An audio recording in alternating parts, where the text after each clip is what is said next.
Greetings.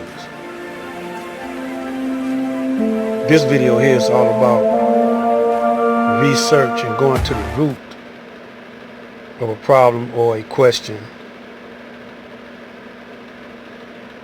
I'm going to critique it. It's called The Grapevine. It's a format dealing with young African Americans or young black people. And they're talking about the hesitance of black America when it comes to getting the vaccine. I thought it was a brilliant way brother phrased or framed his format. So let's look at a little bit of it, and then I'll give you my analysis. Today we are talking about Nicki Minaj and vaccine hesitancy.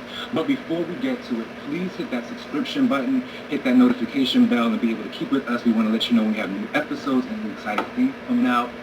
But let's get to this. This is a crazy, crazy topic. It's about vaccine hesitancy. Thank you for all of you beautiful people on this call to have this conversation with me.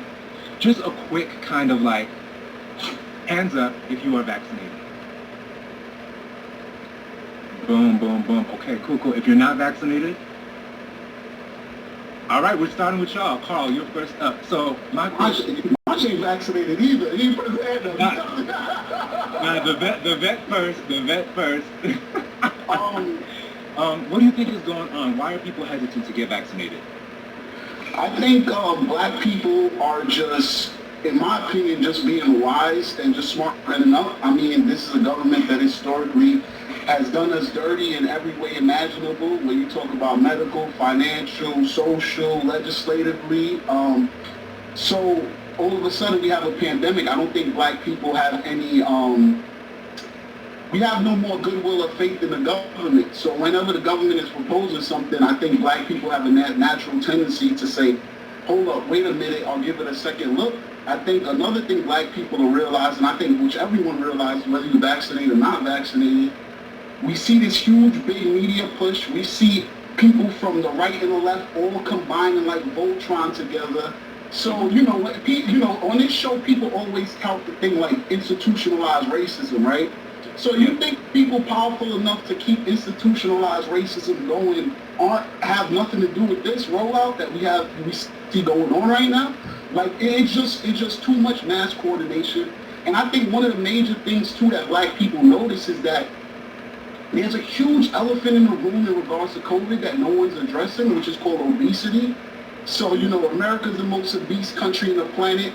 UK's second, South Africa's third. You can see the COVID rates kind of follow along with that as being the places where they've had the most COVID issues. To just kind of piggyback on what Carl was saying, I mean, like Medical Apartheid, which is a great book. That's a legitimate book.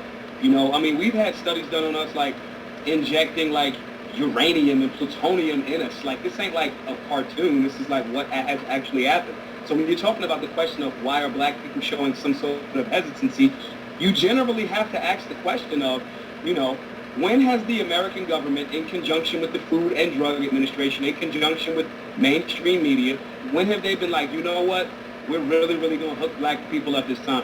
You want to hook us up? Maybe you guys should give us the 40 acres and the mule that you guys said we was going to get and then renege on. With, there's been over 400 peer-reviewed studies showing the links between vaccines and autism. And they'll talk about, oh no, that hasn't happened. I'm not talking about somebody's opinion. I'm talking about over 400 peer-reviewed studies, not an op-ed piece. Okay, and so these are the things that we can go from the feeling and the gut feeling to the fact of the matter, and then we can land on, I don't want to. I don't times more stronger than these vaccines. So, black people, one, have a history of American government, bothering us. So that's one area for hesitancy, right? Hesitancy, that's because that was the question, hesitancy. Two, again, factually, over 400 peer-reviewed studies linking those things together. And three, we have the freedom to say, no, thank you. I just don't want to. I'm spiritual people, and we understand, and again, I'm not saying, to Carl's point, I'm not saying like, everything in modern medicine is horrible. I'm not one of those people either. If I gotta go to the dentist, I'm taking drugs, bro. So at the end of the day, we have time-tested things that work, but at the same time, some things ain't. And being justified, I feel as though that, like both of them said, with just historically our relationship with America, not only the government but the American medical system, the way that we have been treated has a repetitive pattern that shows that we always end up with the short hand of the stick. I didn't necessarily have to go to the hospital, nor did I experience that. I had a headache. I did have, I had like a heavy head, chills, a scratch in my throat, but once I felt that, once I immediately started doing those things to treat myself, I didn't feel my symptoms for the rest of the time that I had it. Like, even when you break down black people, because we're being seen as a monolith, but we are not the same within the community. So even black people, older black people are more likely to get the vaccine. Younger people are less likely I don't know to get about the that. vaccine. But the thing is that we are seeing higher rates of younger people get COVID and dying from it. Majority of the people in the hospital are unvaccinated. Stations, first thing people talk about Tuskegee and what that entailed there. And even with the history, there's also what I want to call a misunderstanding of some parts of history as well. We talk about Tuskegee, we talk about Henrietta Lacks, we talk about the things that have happened to us in that situation. But we also need to understand in Tuskegee, black men were not injected with syphilis; they were already had it. They were denied treatment. So you look at Tuskegee went from 1932 to 1972. The cure, the treatment for Tuskegee was found about 1940, 1941. But 30 years some after that, these black men were denied that particular treatment because the scientists wanted to see what syphilis would do to the human body. So we're going to kind of stop it right there. You get the drift of the conversation, pros and cons of why we should get the shot and why we shouldn't. But none of them goes to the root. The root is why is this happening? What caused us to get to this point where we got to be mandated to be vaccinated? Where did the disease actually come from? So when you study that, you go all the way back to the gain of functioning research. So who suggested this as a research project? Well, there's been indications that Bill Gates, and Fauci were the ones that were at the forefront. And it's also been said that the gain of functioning research started here in America, then went over to China. Now, I thought that America was at odds with China. You see? So why did they move it over to China? China's laboratory. And it's there where they said it escaped or got out. But then you got to go a little deeper to the roots. You got to ask yourself, where did this kind of diseases, viruses come from? So you go to the ancient texts, scriptures, King James Version, and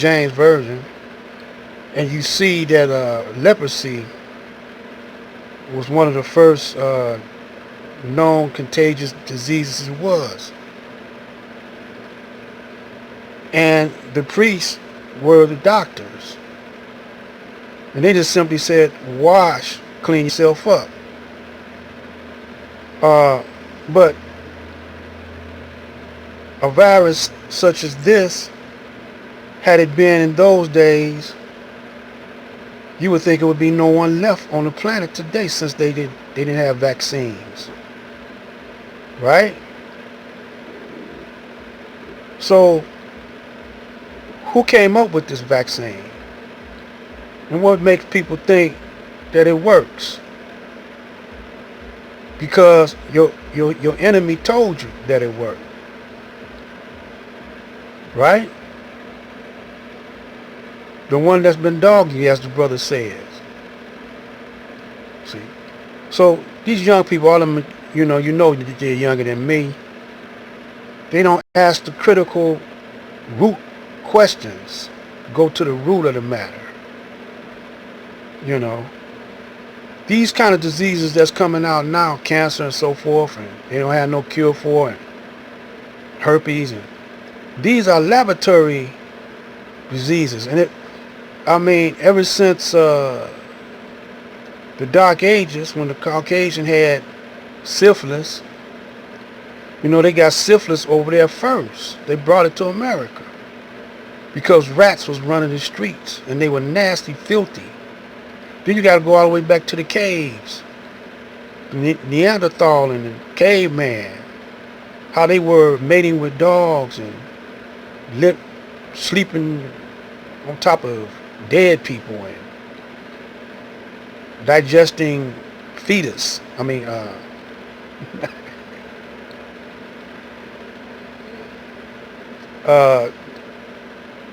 Anyway, not fetus, but feces. And so let's put it on. Let's go to the gain of function right quick. With everything that we see happening in the world today, and this is a very, we're gonna go to this sister first. Touchy subject. As a matter of fact, the topic that I'm about to discuss is so touchy that you can barely elaborate on it. Okay? So what I'm going to do is I'm just going to share with you the information that is already out there concerning not only this couple, but many like them. Okay? There are many like them that have experienced the same thing. And so what we see happening in the world, it is just devastating to watch. Are speaking of right now. I'm going to go ahead and just share their image, or a blurred image of them. This couple is a Michigan couple, and they died holding hands. They were both fully vaccinated, and they died holding hands. Check it.